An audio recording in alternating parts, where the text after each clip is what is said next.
ऐसे गद्दी पर जब बैठा, अधिकारी वो जब कंसराज और कानूनी नए नए बनना लगे,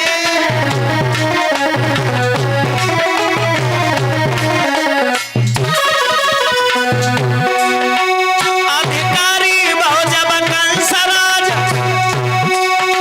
कानूनी नए नए बनना लगे,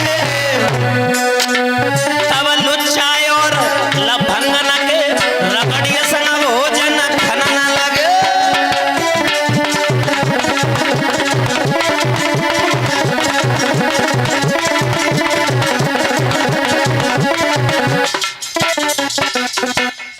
श्रोताओं, गद्दी पर बैठा मंत्री से कहने लगा, मंत्री अब मेरी शादी कराओ तो दाढ़ी मूंछ सब निकल आई लाकर।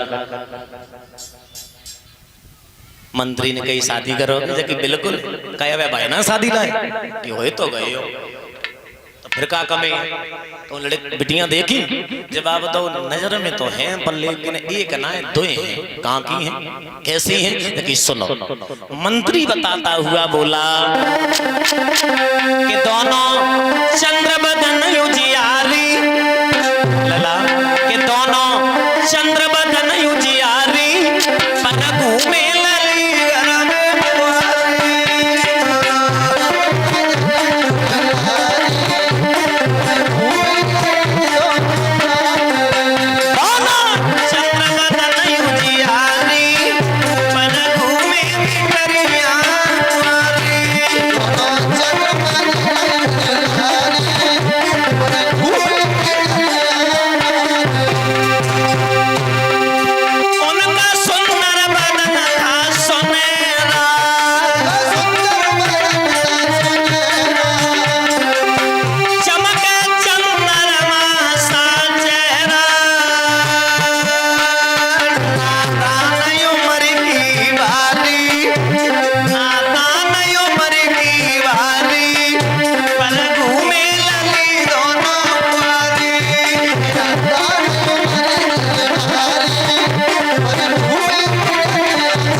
मगध देश के रहने वाले जरासंध हैं। जरासंध की दो लड़की हैं अस्थि प्राप्ति। कंस बोला मैं आज ही जा रहे हैं, एक के नहीं दोनों के संग शादी करके लेके आए। मगध देश में कंस पहुंचा। कंस पहुंचने के बाद में सारा हाल बताया, तुम्हारी बेटियों के साथ में मैं शादी करने के लिए आए। जरासंध बोलो शादी ऐसे नहीं होगी, कैसे होगी? हमारे पास में कुमिलिया पेड़ हाथी है, उसे आप हरा दो और शादी कर ले जाओ। एक तो ढीलो, इधर से हाथी इधर से कंस भागा। हुआ क्या? पर होना भी क्या था।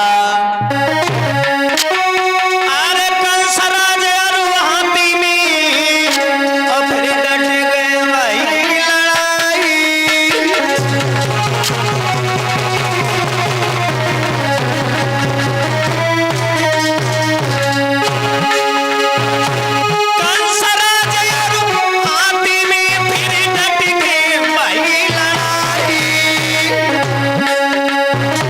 एक से एक बलवान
के जरासंध की बेटियों से कंस जब लेके आया, मेरे भगवत सज्जनों, कंस को कुमिलिया पीड़ा हाथी भी दे दिया।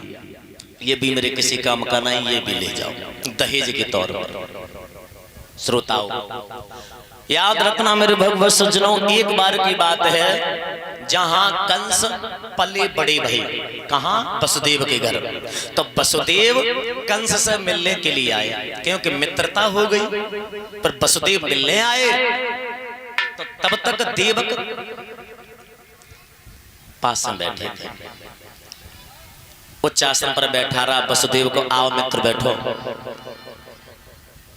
तो कंस की लगन, परीक्षित जी, कंस की लगन देवक से ज्यादा थी, कंस के चाचा से ज्यादा थी लगन, प्रेम ज्यादा था, क्योंकि उन्होंने बचाया, उन्होंने बताया। तब वसुदेव से कहा कि हमारे चाचा जो देवक है, देवक की लड़की है देवकी, हमारी चचेरी बहन है, हम तुम्हारे साथ में शादी करना चाहते हैं, क्या तुम्हारी इच्छा है? जवाब दिया, मित्र आपकी इच्छा वो मेरी इच्छा। श्रोताओ जैसे ही मेरे भगवत सज्जनों शादी करने के लिए तैयार हुए हैं, जब शादी के लिए तैयार हुए, शादी होने लगी, तब मेरे भगवत सज्जनों विधा की जब बारी आई तो रोन लगी। बहन परीक्षा जी रोई में लगी, भैया मुझे क्यों भेज रहा हुआ। एक बात और है,